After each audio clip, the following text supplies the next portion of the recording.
Hi, and welcome back to the channel. On today's video, we're going to talk about whether you should invest in sin stocks. Can they make you money? And what is it all about when it comes to investing in these kind of companies? Hi, I'm Gerald Marquith. I'm a certified financial planner. I've been in the industry about 30 years, and we dedicate this program to those 50 and under for things that they should have learned in high school and college, but for whatever reason, they never taught you. So let's kind of get into our subject today. First, we have to kind of define our terms of what a sin stock is. Now, I'll put up a chart here of different kinds of sin stocks, but basically what it is are companies that people find ethically or morally, let's say, repugnant. It may be companies they don't want to invest in for religious reasons. And it can vary based on what a person thinks of certain companies. Obviously, the choices like alcohol, gambling, weapons manufacturers, and adult entertainment come to mind. Some would even put artificial intelligence there as being an ethically challenged industry. That's up for you to decide, and certainly drop a comment in the sections below if you think that AI should be included. But again, these are companies that people generally reject because no one wants to go and tell people, hey, I invested in a tobacco company, or I'm involved in buying stocks in a weapons manufacturer. That generally isn't a very good way to start a conversation. So what happens if you invest, say, in a mutual fund or an index fund? Well, the problem with that is that any of those might invest in companies that you object to. Certainly in mutual funds, you never know from time to time what they're actually in or out of at a given moment. And so you might say, oh, I can't invest in, say, the S&P 500 because it has companies in there that I don't agree with at all, and I don't want to give my money to companies like that. So let's talk on the side note on that. When you buy a stock, are you directly helping the company? Well, the answer is no. You're not directly giving money to the company you're investing in. You're giving it to the seller who you bought it from, and they may have made a profit or loss depending on what they did. Now, indirectly, you could help the company if you were to buy shares that they issued, say, through an initial public offering, or shares they were issuing right now to raise more funds. In that case, yes, you'd be deliberately and intentionally giving funds to that company.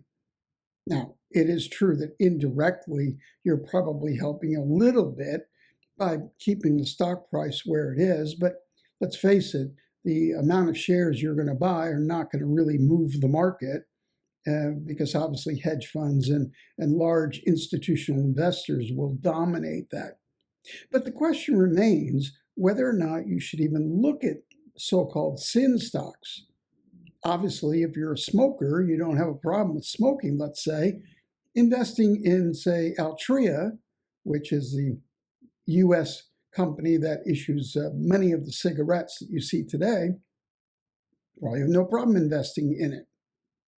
So to give you an idea, let's kind of look at one of the companies in this list of various sin stocks. And we're going to choose Altria, which is symbol MO, to see what they've done.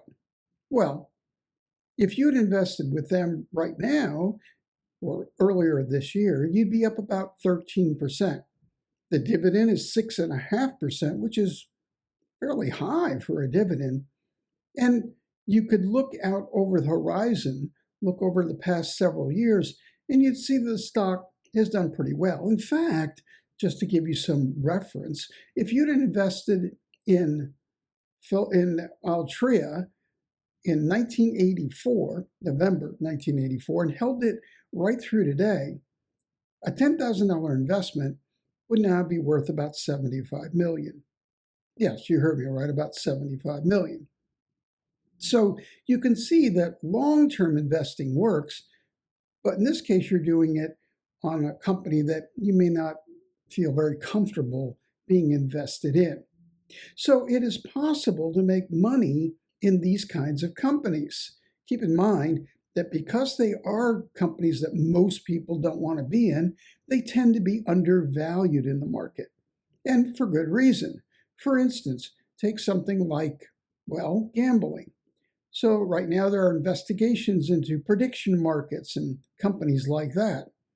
So you can see that the governments get involved and there may be litigation against them. Certainly that happened many years ago with the tobacco companies, where they had a large settlement because of, obviously, cigarette smoke.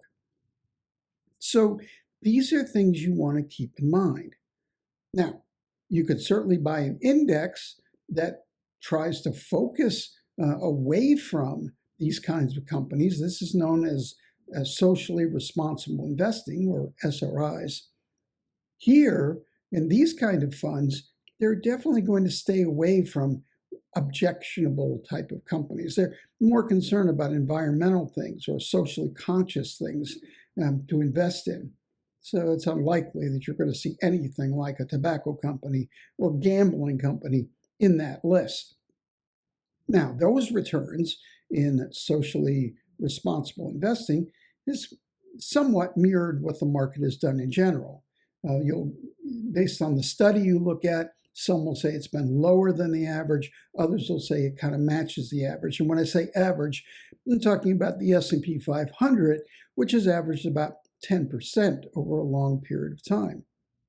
But still, when it comes to these kinds of companies, you can get a very large dividend rate off them. So you can create a pretty good dividend stream of income off these kinds of companies. So really the question comes down to you. How do you feel about these kinds of companies? Do you feel it's wrong to invest in them or right? Now, you might do that on religious reasons. That's totally understandable, in which case you're going to have to look in a different way. You're going to have to look for companies that match your criteria and not involved in these kinds of practices we've listed here on the chart. So these are ways in which you should consider investing in so-called sin stocks. Now, is the market in general a perfect thing? No. Even the indexes may have things in there you object to. You could go through the S&P 500 and look at all 500 stocks. I think right now, actually, it's about 502 stocks, and see what you object to. And again, understand that as an index of the S&P 500, it's done very well. You also have to question what's your motive for investing. If your motive purely is to make money, well, clearly some of these sin stocks have demonstrated over many years they can make you a lot of money. What you have to determine is whether you're okay with that. Do you mind the source of making that money? Again, if you're a money manager, you don't have any of that kind of restriction. You're going to invest where you think you can get a best return and that your investors will be quite happy with what you're doing. So these are considerations for you when it comes to investing in companies like this. There's nothing perfect out there. All companies do different things, and there may be aspects of a company you don't agree with, and that's perfectly fine. But you want to make sure you understand what you're getting into. I'm not saying to you that you should invest in Altria or any of these other kinds of stocks. What I want you to do is think carefully about what your goals are, what you're trying to accomplish, and if this fits into your overall understanding and lifestyle. So I hope that this has been helpful to you to consider. I hope you like and subscribe and leave comments below. And I will leave you with this last comment. To invest or not to invest, that is the question. Thank you and have a great day.